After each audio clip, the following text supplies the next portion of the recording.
daga golle amul toog di xoole baka sara demba mande dege naa. Salaamaaleykum Bakel Ngo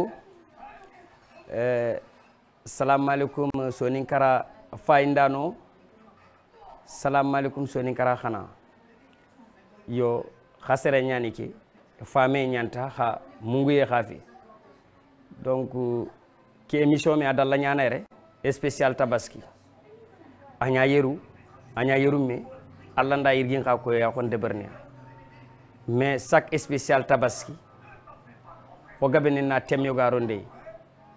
Et pour cette année, on va parler du développement. On a développement Congo et parler de la jeunesse face à cette affaire.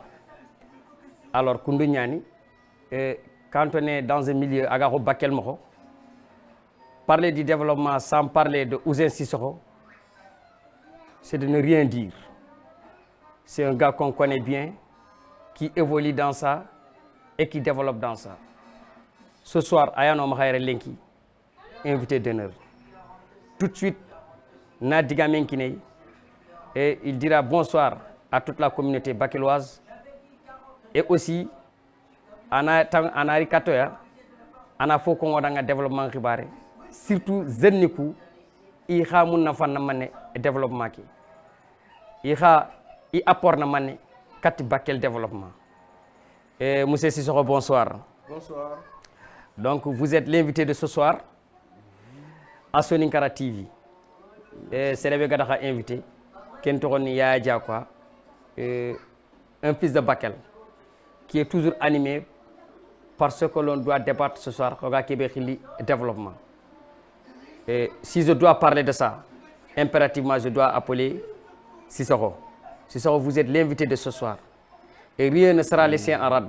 Tout ce qui est développement, on le dira ici, dans ce temple de Soninkara TV. Merci. Merci, vous avez la parole.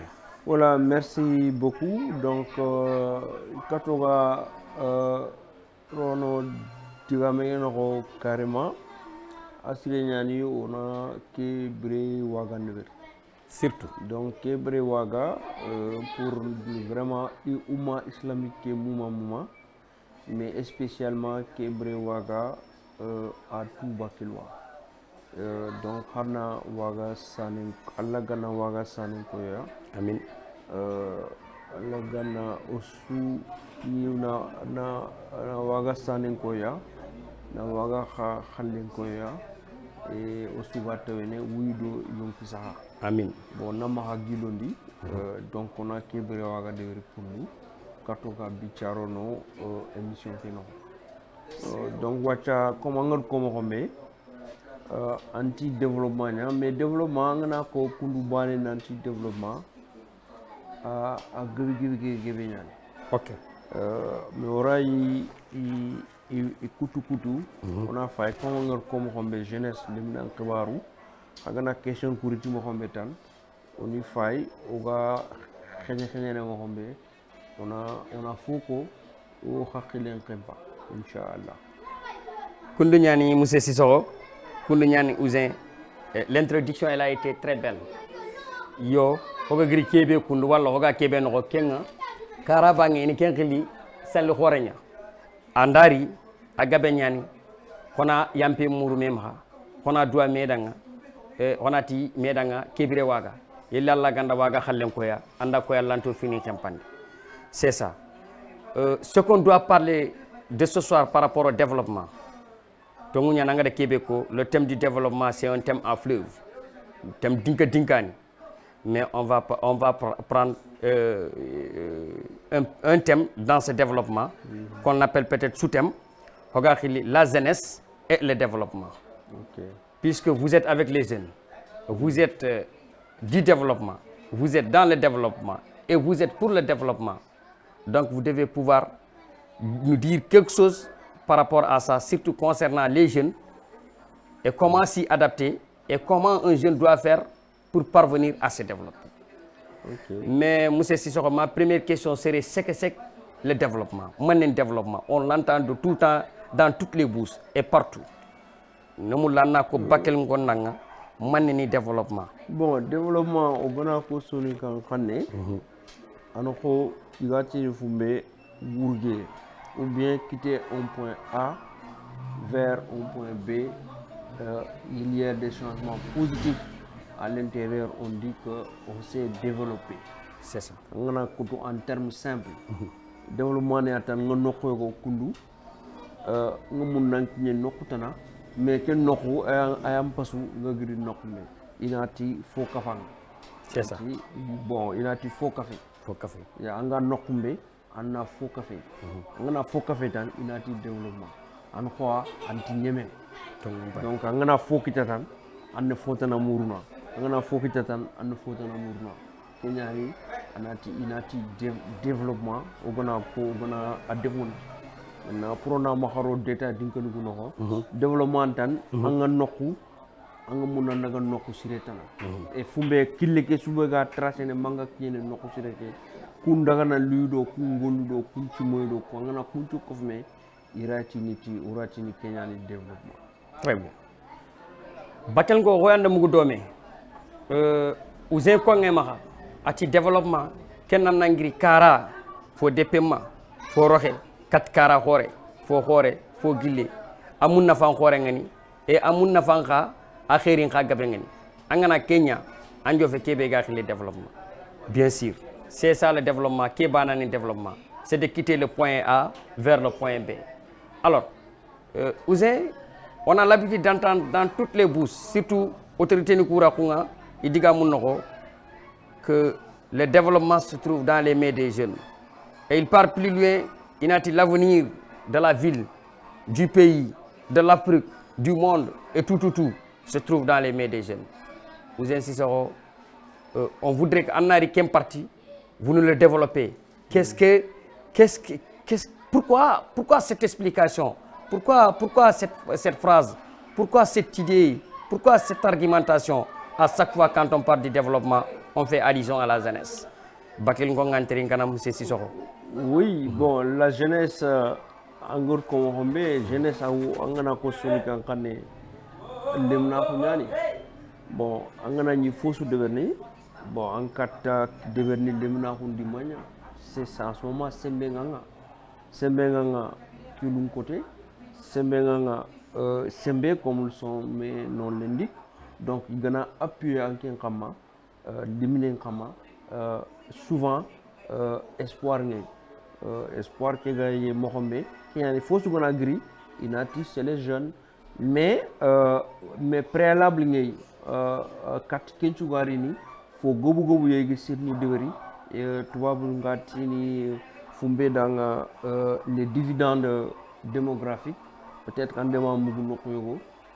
Lemna hungabe nga nokumbe foni wonu gana kilembotu dan no ngurgena fere sunde mais ado fo gebe atrindi wuredu pour dividende gatin fumbe dividende démographique nati anken jama ngabe nyani e an jama ke no a lemine ngabe nyani filiani fi dantanto ani gana ikurusi aga jama be a fo gebe a wurgena tende kane donc mais faut gebe a wure yiga sirna deveri donc kharangen côté il faut que demunu guna nan dungé kharanga nan kharan nan toxo l'école wala kharang fa sa kesu manga knie kompo khoro mais aussi il faut que do selle nanaga domia parce que serve comme selle ala foni gun deveri donc selle ke ha angana du tanga mo ko faut gabu dunake wacha watu ndambu ngey faire ni faire au gars du tangana pour vaccination pour kunjuni kof mais pour lutte contre le sida pandémie nous kudo kunju kungana kof me keta plus kharangé toi hunga mara ancelante nyani an ciginte nyana duda wala an ciginte nyana aussi an jamanenda an ciginte nan debenda an ciginte nan legal da forcément faut go frakna c'est ça. Donc, ngana fa dal il y a un développement pour qui c'est sur les jeunes. Ils disent l'avenir, c'est de l'avenir sort du passé. Moi, je pense que l'avenir sort du présent. Pourquoi lenki taxe ke anga fumbe simana pour kumane anna nyangolu ndeweri anna katan kumane taxu ndini. Donc on peut dire aisément que l'avenir sort du présent. Tout dépend au niveau présent, au niveau présent, l'avenir va dépendre de ça. Donc si tu es jeune, il faut qu'on a d'abord un khara. Bon, on a khara à dinkama imagati école bane feti forcément. Khara ngenge anani modin khara ngani, khara ngenge anani métier nyani, khara ngenge donc kunchu kapa kharangunya. Te lemina lemna ko ngana nyampate kunchu kharangeke dimani kendima angana debera dimma angana deber dimma nga si kharanga anna kharana fotu et puis anna wase fankan du coup fo gabe coup par exemple fumbe go développement nu tartandine fonné on ngati ni fumbe da la politique de la main tendue donc on va fumbe trindine anani fond ak gabeñan ñoy anani magri angilia anna bouger anna fay annoku en kata man de berni aga ngurugandi ressources matérielles ressources ngey ressources naturelles ngey kungan angana kuntu fay amponkaro du nature ke kara foyogo yanga kata de berni ana nyambane ra jopana duda et puis fanka ngana nyino wala gati no fumbe fanka yang kanto wala fanka ina katande mana anna daga duda mangana siginanti nkena su du quoi annan kite nyakulu an kitike dalana bambena ande fogawe kita bon kenya muna kenya ko un peu c'est chez les jeunes mais préalable il y a un niveau d'organisation il y a un certain niveau d'accompagnement parce que accompagnement financement kuntu gana kofume ana nyanki nyime antiginte nyani duda car mo fosu dugu sereso gana nyino dan c'est plus facile à non développer qu'anga duku ina kinanga politique mo honigo kenga kharinda kinanga anta kunte mulle kiyani an ngide feti en projet feti en po feti anta kunte kana tinati bokata ni kiya de verni yugo ray kinanga mais mon cher gabe parce que ce n'est pas ton projet. C'est ça. Voilà. C'est ça. Voilà, donc vous avez dit tout au début que parler du développement, ça nécessite vraiment un circuit. Il faut d'abord s'assurer d'être sain. Il faut se faire forcer, madame, aller chercher de la connaissance, qui n'est pas tout simplement dans l'école.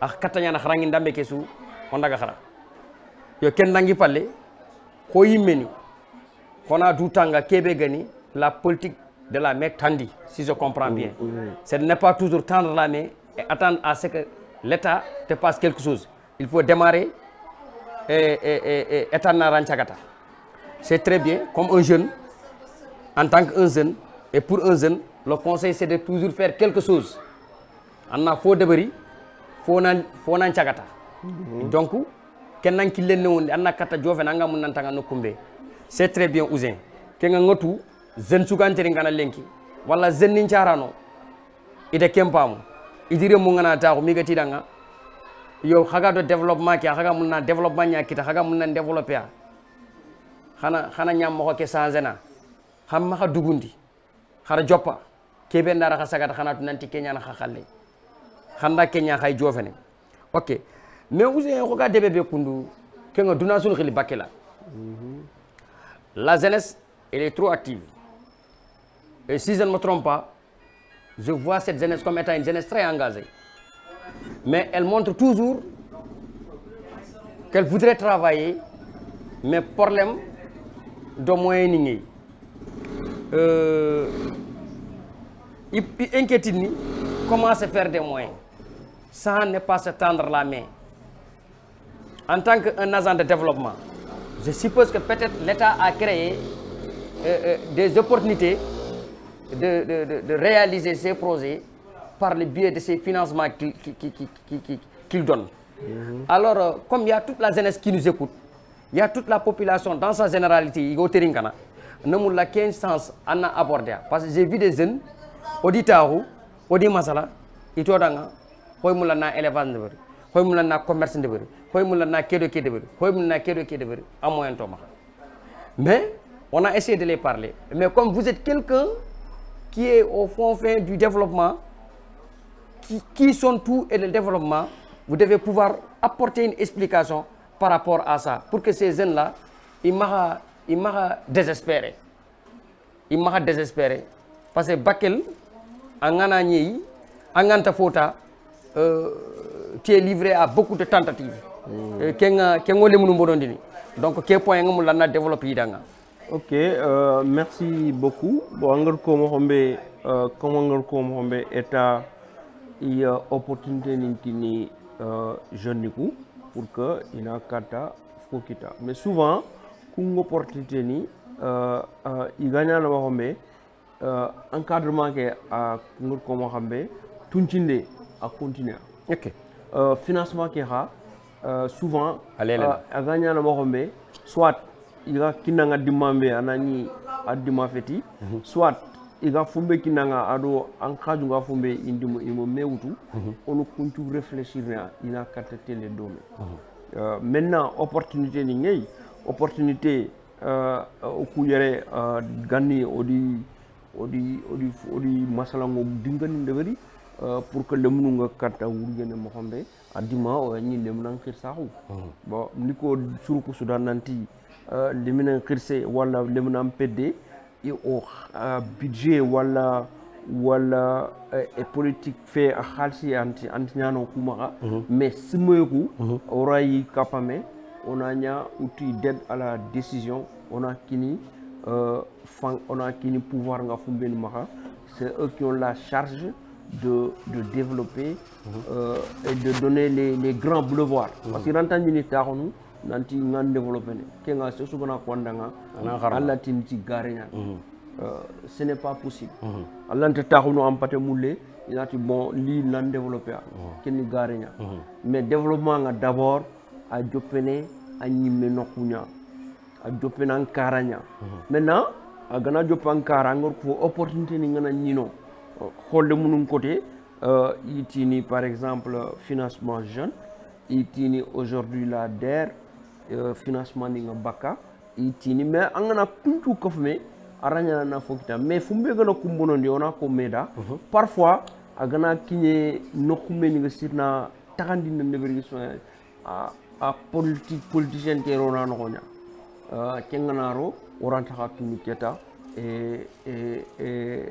anya kamo bon nakini menjange do kemanya nakini menjange lemme kemanya mais nakini serve gi parti serve ndaga do me kota su nakini anani ngari kini serve amodu da tawa hadu mente ani yigana kumani nati bo odu millioni tamiro bakel hari projet bane mo réussi mais projet ki ga takandi mo hombe iga nyana mo hombe kenyani fiware ke bonondi donc mais comme ngor kondanga la main tendue angana nyang activité angana nyand fuyo go jopa angana nyang télé banina au moins formation les meilleurs mara soit école soit apprenti soit en tout cas fonwale ma hanga télé gana fuluma angana fuluma ne be sukita allah télé nyamana kenya ko bon maintenant nak en ngor comme hombe encadrement ke do accompagnement ke a continuer nyani bon forcément parce que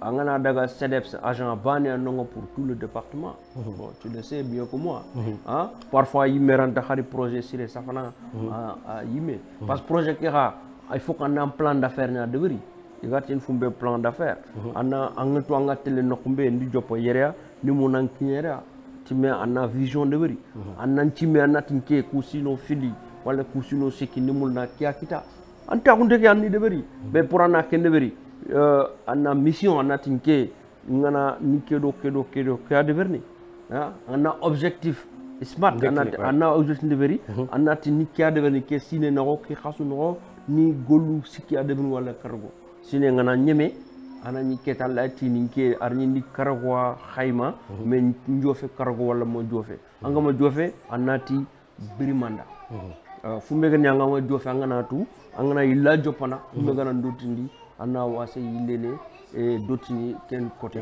donc angana daga tabane tani fili tani seki yugo anjo fina et puis tubabu ninti une chose est de tomber mais une autre chose est de se relever anna ma dotti rek tabane anna jopa fo yugo na en tampini rek anna affaire ke wara aranti télé mais aussi la question d'emploi c'est surtout aujourd'hui au ga Congo Mokhombe na emploi qui ne serait nanti salaire à Rai Nyana, mais ce n'est presque plus possible. Maintenant, c'est vraiment aller vers les jeunes. Ils vont organiser très bien. Ils vont aller vers un entrepreneuriat. Pour mener dans le secteur agricole, ils se mettent en coopérative agricole. Ils ont fait des devis, fait des kega goulianga, aga ressources n'ingita, iga ilena rone. All'antetini jintiere, all'antetini nientiere, hara kitande kotenga na yifone, all'antetini foniogoni. Maintenant, aussi télé katikuda, mais il faut une organisation ya deveri. C'est soit des coopératives, soit des GIE, soit en tout cas, on a daga domé, oku genre niku, oku meni. C'est des temps que nous avons fait des mais oray jeune ku demana iga aga organisation ke deug mohammed ana yo mi trine hari godé parfois mais agana dalla rek après question de ana fo deugri après ana fonnitu wa kama ana foni gun debaranda et fonne ma sugandaga mais on to télé banus okuno ku pour nos problèmes d'un côté banus télé il lokenya bon alla télé loka alla télé alla jono mais anti télé no kolate ngana traduire tu peux aller très vite quand tu es seul mais tu peux aller très loin quand vous êtes en groupe c'est lent mais tu vas aller très très loin la jofé no kolate ambana jeñani peut-être par contre groupe monani aray lelene mais latona et a khotona donc on exemple ni lebere dimoyego peut-être faut ni marcher mais en tout cas nous di groupe yu ni deveri de telle sorte que il n'a qu'à me capa il n'a qu'à télé domaine mais a khotanyani ça demande beaucoup de confiance ça demande beaucoup de transparence beaucoup donc faut s'en devenir khroyengantei labo ngantei kanan kondo fumenga falli gantu yoko information yugo au sankni bana qu'est-ce que les jeunes c'est un poids démographique réel c'est sur entretien au Sénégal que les menaces fait du poids démographique les menaces on a le faut se gêner dans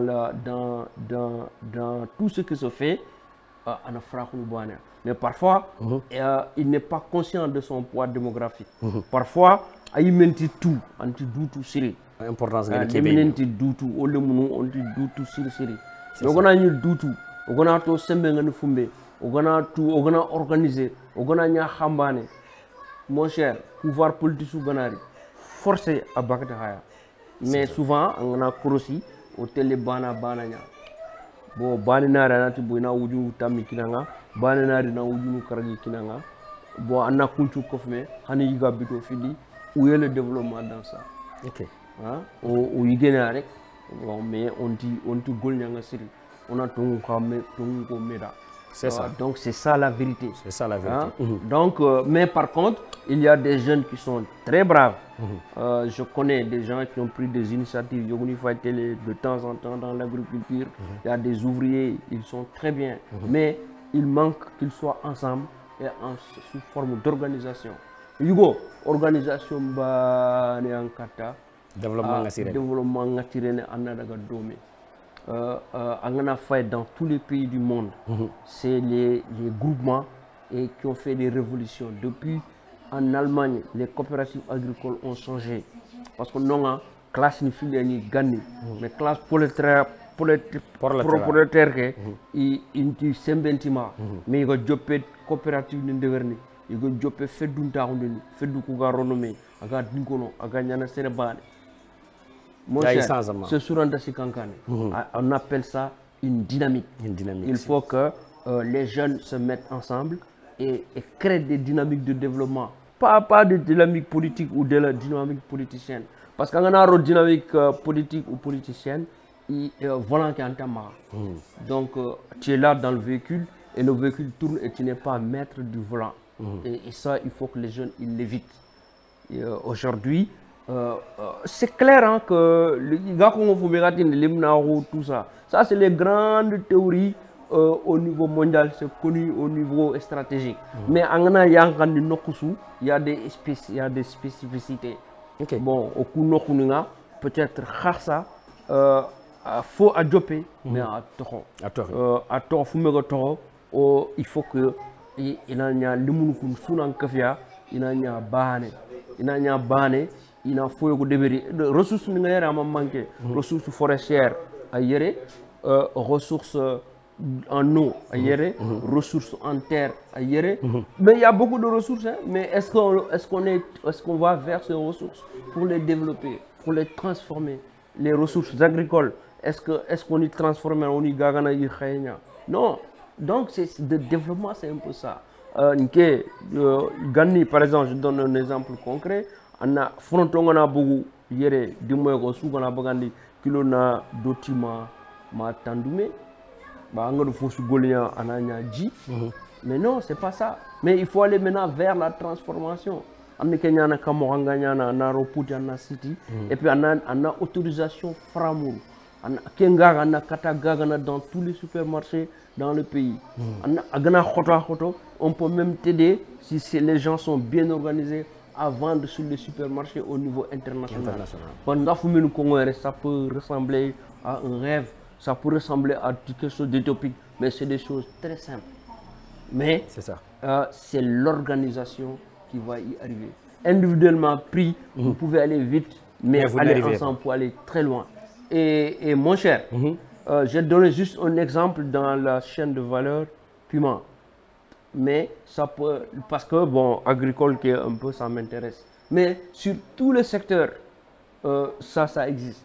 Il faut que les gens ils vendent. Et puis, fait parce que bientôt, dans quelques années, il y a une Zélé 4, le marché sous-régional va être ouvert, les entreprises vont venir ici.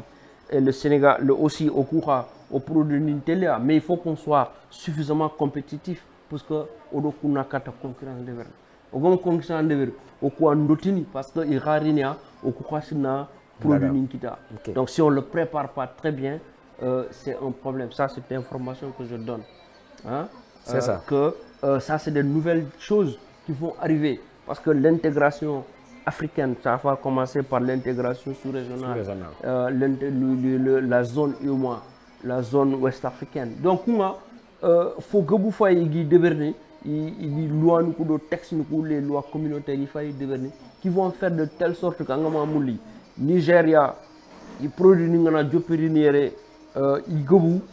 à des coûts compétitifs. Hein?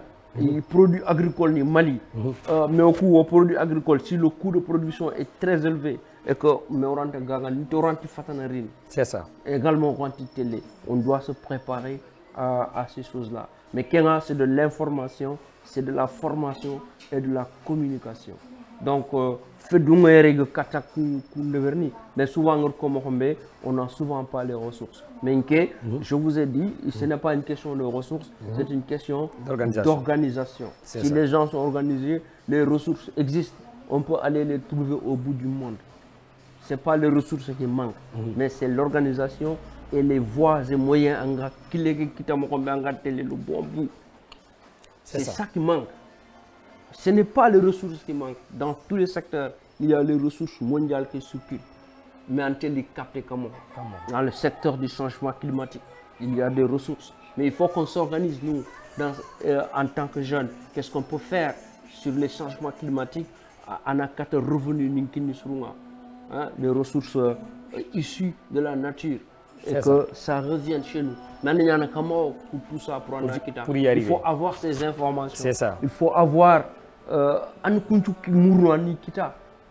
donc à Nikita, à la disposition de la jeunesse, sans discrimination, sans politique politicienne, je veux dire. C'est ça. Donc, c'est en tout cas, c'est possible. Mais il faut que nous, on a saxé aranyana. On a saxé aranyana rek. Antanyana. Toro anti télé. C'est ça. Donc, et puis n'attends pas aussi que l'État ou les trucs viennent te donner. Il faut dire qu'est-ce que je fais moi. Pour l'État. Au moment, pour tout le monde, qu'est-ce que je fais à l'instant T. On a une question à nous poser, qu'est-ce que je fais? On y met à répondre 1, 2, 3, 4. Mon cher, tu es sur la bonne voie.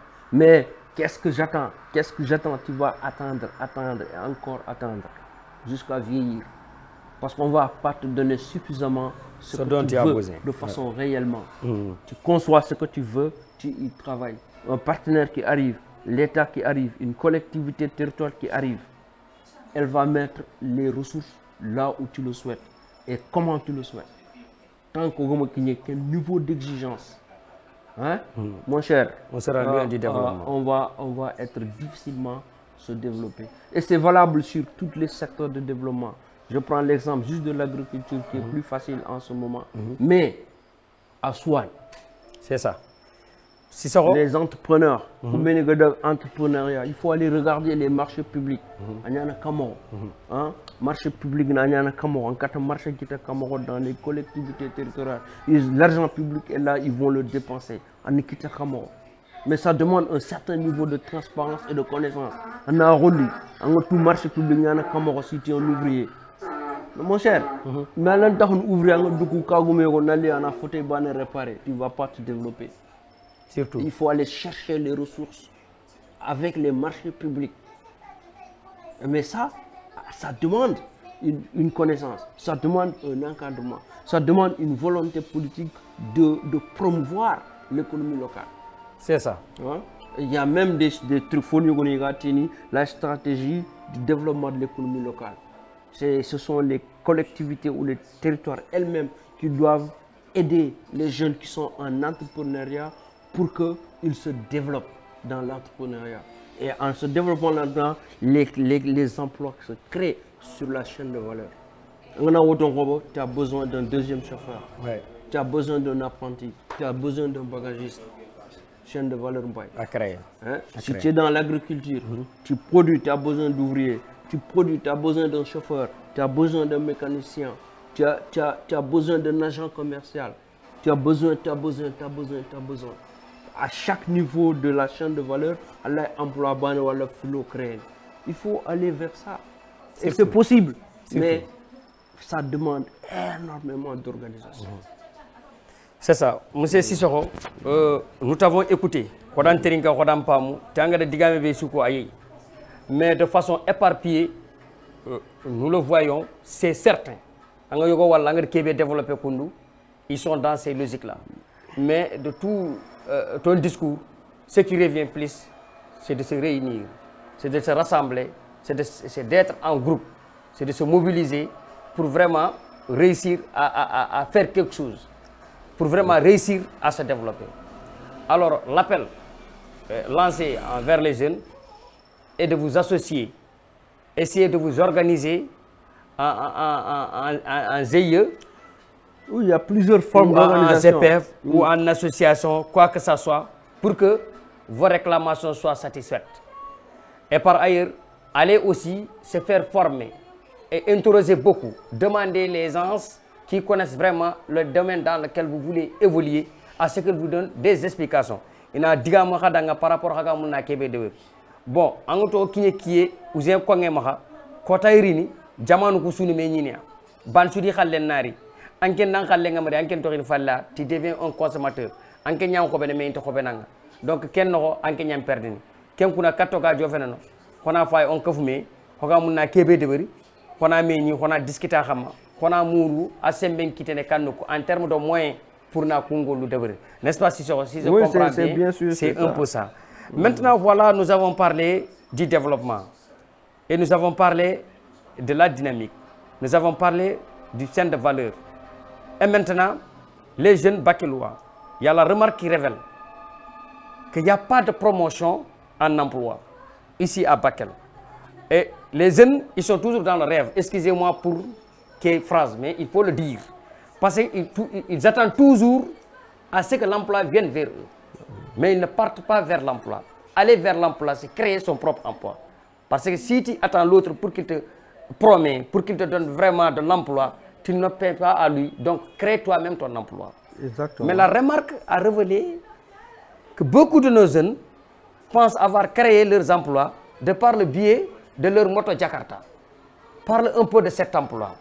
Est-ce que c'est un emploi assez lié ou bien? Parce que moi, dans ma communication, je dis tout le temps, cette activité de conduite de moto Jakarta là n'était pas venue pour la jeunesse, mais peut-être pour les personnes du 3e âge qui étaient en phase de retraite pour qu'ils utilisent cette moto afin qu'ils puissent assurer leurs besoins quotidiens en termes de dépenses quotidiennes et autres. Maintenant, je vois qu'il n'y a que les jeunes qui sont dans ça. Alors, développez-nous un peu cette activité. Oui, Moto Jakarta, c'est arrivé, voilà, ça a commencé, c'est venu, c'est gros. Mais si on en fait une activité entrepreneuriale, c'est une bonne chose. Si on en fait une activité de passe-temps, il faut rester là-bas quelques mois, amasser quelques sous et aller faire ton entreprise. Parce que ce n'est pas une activité pour moi durable. Mais, activité. Donc, Jakarta Kegari, les gens ils peuvent se débrouiller en 2000. Moi, je connais des Jakarta qui entretiennent des familles entières. Ce n'est pas une question de retraités, c'est une question d'emploi. Bon, maintenant, c'est venu, ça crée, il faut encadrer ça. L'État doit aujourd'hui encadrer et que ça soit un système entrepreneurial. On met des papiers, on met des choses et une entreprise de transport réel, de transport individuel se développe autour de ça. Et ça, aujourd'hui, on ne peut pas dire que le système Jakarta il n'est pas bon, on doit le dégager. Non, pour moi, le système de Jakarta est un nouveau phénomène où les jeunes se sont rués dedans. Et bon, entre guillemets, ça marche en tout cas. Mais ce n'est pas durable. Et ça fait beaucoup d'accidents, beaucoup de causes. Mais c'est un problème juste d'organisation. Mais vu dans un contexte entrepreneurial, c'est une excellente chose. Mais un entrepreneur, il est sérieux. La moto là, c'est son entreprise. Hein? C'est son entreprise. Il peut en avoir 2 ou 3. Il crée une entreprise, c'est ça, il crée des emplois et il travaille. Vu dans ce contexte et ce sens-là, c'est très bien. Mais un groupe de jeunes ou de gens, ils ont 5-6 motos, ils le font par plaisir, ils roulent à vive allure, ils font des accidents, ils vont aller prendre la drogue et l'alcool. En ce moment, ce n'est plus une bonne chose. Mais il y a une bonne chose dedans quand il a un contexte d'entrepreneur. Il a un contexte de sauver l'entreprise. Dans le contexte des comportements d'un entrepreneur, mais en Angolais, Fumé Gambirandini, mais on sangatine. On sangatine parce qu'en Birandini, mais quel aspect entrepreneur gagnant, c'est une bonne chose. Maintenant, il y a un par plaisir ou par truc, ou aller négocier un 200 pour aller prendre un petit bidon de vieux, ça c'est la catastrophe. On observe aussi. Aïe, un peu, ça développe la débauche et certains petits problèmes qui sont dedans. Mais en tant que tel, si c'est vu comme une entreprise, je trouve que ça peut être une bonne chose. Ça peut occuper sainement une certaine frange de la communauté, jeunesse par exemple. Ça peut être intéressant. Maintenant, il y a toujours le revers de la médaille et des brebis galeuses qui peuvent entrer dedans. Une affaire qui est déjà assez. Mais je ne trouve pas ça très mal.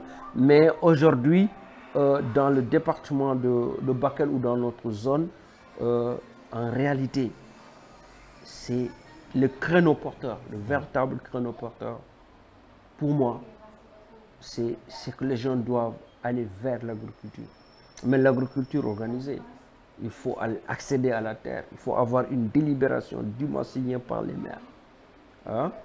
Voir quelles sont les terres qui ne sont pas encore utilisées, discuter avec les propriétaires terriens, avoir la terre, avoir la maîtrise, demander à l'État ou à des projets ou des programmes comment on va faire pour la maîtrise de l'eau. Parce que le changement climatique, mais il faut maîtriser de l'eau. La maîtrise de l'eau par l'irrigation, la petite irrigation. Ça, c'est des points de développement qu'il faut faire hein, dans les services. Ça, c'est dans la chaîne. Il y a plein de choses là. Il faut mettre des spéculations à grande valeur ajoutée. Nous avons des spéculations à grande valeur ajoutée ici. Le gombo, tu peux l'utiliser à frais, ok? Gana kawa, ananya jura, mais jaratan jura pas à Bakel, mais ailleurs. Ouais. Hein? Mais la patate douce à chair orangée ou la patate douce en tant que telle, mais si c'est bien organisé, mais c'est une manne financière. Mais nous, la Surukamara, soi-disant Bana, ils viennent, ils mettent des camions, ils prennent. Mais qu'est-ce qui nous empêcherait, nous, jeunes, d'aller dans ces productions de patates et aller dans la transformation de la patate, voire même, pourquoi pas, mettre des boulangeries à partir de la patate. Et aujourd'hui, la guerre de l'Ukraine, la farine de blé manque partout. Mais aujourd'hui, à Bakel, on peut avoir de la farine de patate qui va faire du pain à base de patates, pourquoi pas. Mais bon, ce que je dis ici, comme je t'ai dit, c'est un développement.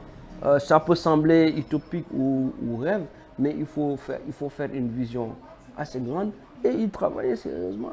Bon, maintenant, pour juste cette émission, ce sont des idées qu'on va sortir. Mais concrètement, on peut, si les jeunes le souhaitent, se mettre ensemble et discuter encore comment il faut faire dans d'autres cadres. Mais ici, c'est juste des idées qu'on va sortir de gauche à droite. Mais il y a des opportunités, il y a des choses à faire. Si on fait de très bons dossiers, n'importe quelle autorité locale, n'importe quelle autorité centrale, si le dossier est très bien fait, il ne pourra que suivre. C'est ça. Maintenant, donc, c'est ça la question. Mais souvent, l'INA, il y a des bons projets, non, projet à Safa, de Safa. Pendant que les projets, on te demande de les écrire, on te demande de faire un plan d'affaires. Les jeunes ne savent pas écrire un plan d'affaires, ce n'est pas leur faute, c'est une question de formation. Hein? Une seule personne peut faire un plan d'affaires à Bakel, par exemple. Hein? Mais il faut former les gens à pouvoir rédiger à partir du conseil de la jeunesse ou des organisations de jeunesse un plan d'affaires avec une bonne formation. C'est ça. Hein? C'est ça. Revoir avec les services financiers décentralisés. Qu'est-ce qu'il faut faire avec eux? Quelle convention? Bon, j'entends gauche à droite les politiques, les collectivités territoriales donnent des financements aux femmes ou aux jeunes à travers ces structures-là. Il faut aller les voir. Regarder qu'est-ce que les jeunes peuvent avoir sur ça. Mais il ne faut pas en faire un gagne-pain politique. Il faut en faire un programme d'entrepreneuriat véritable. C'est ça. Hein? Véritablement de l'entrepreneuriat. Et que le jeune lui-même est un entrepreneur. Et il va chercher les opportunités pour mettre en œuvre son activité entrepreneuriale. Bon, maintenant, aller demander 10 000, 20 000 gauche à droite, et puis après on te donne ça, tu dois après suivre le tantram des gens de gauche à droite, mais mon cher, ça c'est révolu, on a fini. Hein? Il faut aller vers la citoyenneté active. Il faut aller vers le civisme et la citoyenneté. S'il y a suffisamment de civisme, suffisamment de citoyenneté, aujourd'hui, on va se développer. Personne n'y peut rien. C'est ça. Monsieur Cissokho,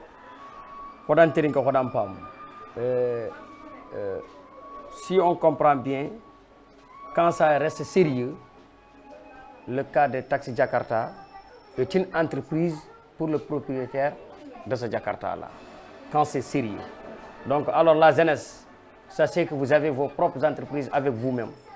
Et vous êtes les seuls qui savent et qui peuvent vraiment assurer et garantir le développement de votre entreprise. Lorsque vous y mettez du sérieux dedans. Voilà, Kenga Petit Kébé, vous avez un peu brossé de nos comment on l'appelle, de nos services qui peuvent peut-être financer les projets de femmes et de jeunes. Est-ce que vous voyez? Vous savez, en réalité, ce qui paie l'ESSEC à ces financements-là, c'est parce que peut-être il n'y a pas de suivi. Naturellement, si vous remettez quelque chose à quelqu'un pour quelque chose et que vous ne le suivez pas dans la chose, cette chose peut être vouée à l'ESSEC. Donc, si vous demandez à cette catégorie d'individus, les jeunes ou les femmes, d'aller peut-être réclamer des financements pour leurs activités autres, dites de l'autre côté d'assurer le suivi.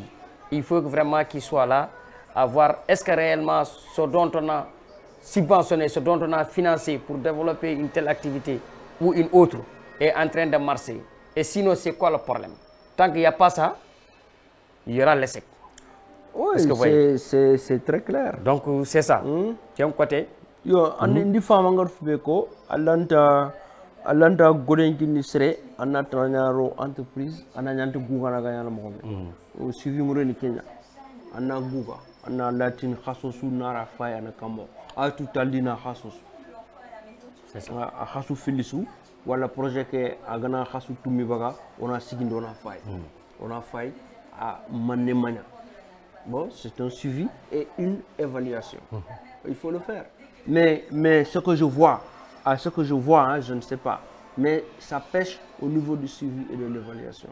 Maintenant, mais les jeunes peuvent, quand ils sont dans des organisations, quand ils sont en groupe, quand ils sont des associés, eux-mêmes, ils peuvent mettre à l'interne un contrôle et un suivi interne porté par la jeunesse et pour la jeunesse. Hein? C'est maintenant qu'un tarbe, parce que aussi un suivi de projet, ça coûte très cher. Il faut recruter un agent, il faut le payer, il faut ceci le mettre dans des conditions, lui donner des moyens de déplacement pour qu'il fasse ce travail-là. À Ranyana, le partenaire n'a pas tous ces ressources. Mais s'il donne à des groupes solidairement ensemble, et dans le système du groupe solidaire, il y a un système de suivi, d'évaluation à l'interne. Mais à la fin du programme, on peut appeler la personne qui a aidé au financement de venir voir, voilà ce qu'on a fait. Mais c'est ça. Mais quand on a ça demande de la formation et de la compétence. Parce que tu ne peux pas dire je suis quelque chose à toi, mais donc, il y a un minimum, les BABA du suivi et de l'évaluation doivent être connus par les jeunes à travers leur organisation. Ça. Parce que la question de la jeunesse, qu'on ne se trompe pas, c'est l'employabilité et l'emploi. Les jeunes, ça tourne autour de ça. Là, en réalité. Maintenant, il y a tous les autres aspects, comme la jeunesse et tout ça. Si la jeunesse, ça tourne entre l'employabilité et l'emploi. Entre employabilité, Golden Pay, escalade. Escalade, tu as la compétence, c'est ça l'employabilité. Maintenant, l'emploi, Golden Pay a devenir. Mais dans l'entrepreneuriat, qu'un petit. L'entrepreneuriat, c'est sous patron fait un peu. Non, tu n'as même pas de patron, tu es ton propre patron. Hein? Si c'était à refaire, je te jure que je n'allais pas aller travailler sur les salaires. Et je te dis que je travaille en ce moment à quitter le salaire petit à petit. Petit à petit et aller vers l'entrepreneuriat. J'avais démarré avec un groupe de jeunes à Dima, mais il y a des choses qui n'ont pas tourné. Pour te dire que nous, on avait vu que depuis très longtemps, la voie, c'est l'entrepreneuriat. C'est ça. Voilà, dans ça, mais dans l'entrepreneuriat là, les jeunes peuvent être solidaires, créer de la richesse, partager la richesse, créer des connaissances et des compétences, travailler sur ça et aider tous les gens à partir. Ce que je dis ici, c'est d'un plateau, mais il y a énormément de travail qu'il faut faire, d'organisation de travail à faire et que les organisations de jeunesse peuvent le faire.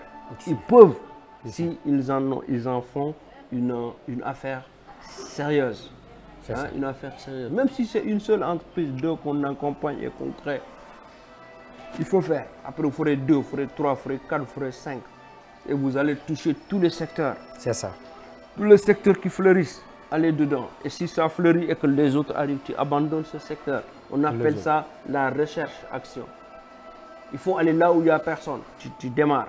Mais en Afrique, on sait, ou au Sénégal, que les gens, quand on marche, tout le monde vient. Mais grand nirine, tu me rends dans le on avance fotana. C'est ça. La recherche-action, la diversification de l'activité. On a une activité qui devrait fleurir dans là, mais dis-toi que ça va mourir. Mais tu commences à diversifier. On a affaire qui observer sous les besoins de monnaie. Tu commences à présenter les besoins des gens. Les gens ont besoin que ils suivent leurs besoins. Moi, je peux aller dans les détails pour te faire la pyramide de Maslow.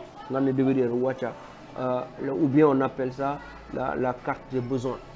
tous les marketiciens, les trucs, tu vois, il n'a produit ni kinanga. On a par force parce qu'en cas d'une année, on est l'amour. Donc, il faut se mettre dans ce genre de comportement et aller vraiment vers l'entrepreneuriat. C'est ça. Voilà. Ouzin, vraiment, l'émission, ce qu'on a à dire à Gabeniani, c'est pour cela, dès le début, j'ai signalé que parler du développement, ce n'est pas parler d'un petit thème, c'est de parler d'un thème à fleuve. Alors, le temps qui nous a été alloué ou bien permis pour développer vraiment ce thème tire à sa fin. Donc, ce qu'il faut tout de suite faire, c'est que nous avons dit que nous avons dit que nous avons dit on a takadanga hakebire waga kona yille yampe murna xama parce que digame manewo foye ana kongere ana yogo toro foye go ha ana kongere ana limo yogo dang mais katanya na mogos c'est la gana siro ken nanda c'est la gana ngarja ngo ha kenno quoi c'est la nanya kundu o ku yampe murna xama vous êtes n'est-ce pas? Oui, c'est ça. Donc voilà. Le dernier mot comme on a terminé Kebre Waga à la Ghana Waga Khalegoya, Ghana Koalanto fini Kempa. Mais aussi Nanti jeune comme jeune Niane Kebarenko, Surungari Kataka Demana Agana demandé. C'est vraiment Okumata Bakel 100%, mais à chaque fois au Kanindo, Remundo, Mani Niera, Antoine Orini chaque 15 jours au mois. Mais on a coordonné. On peut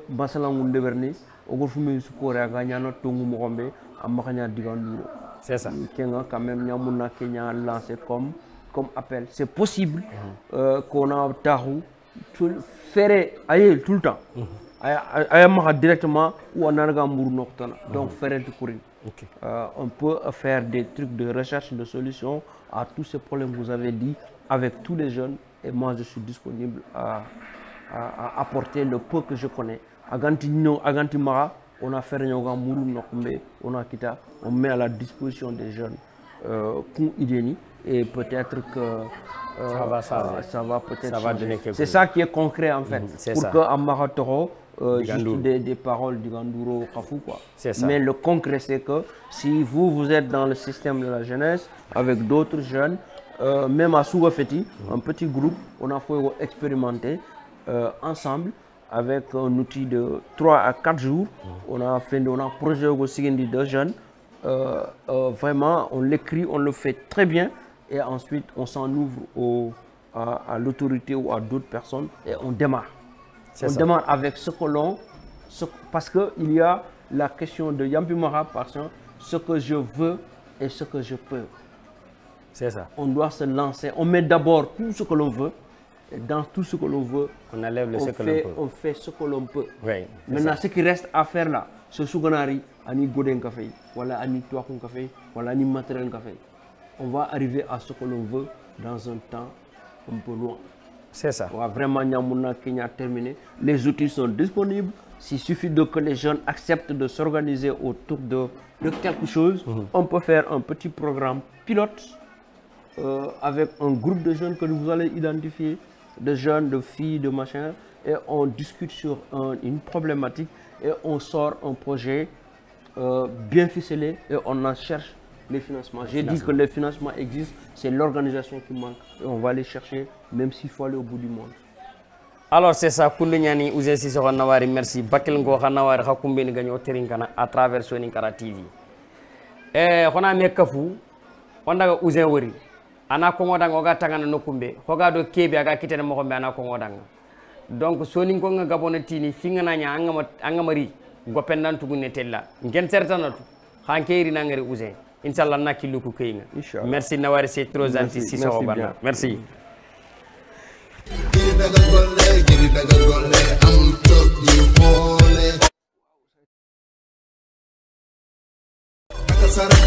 Bakasara Demba, Monday.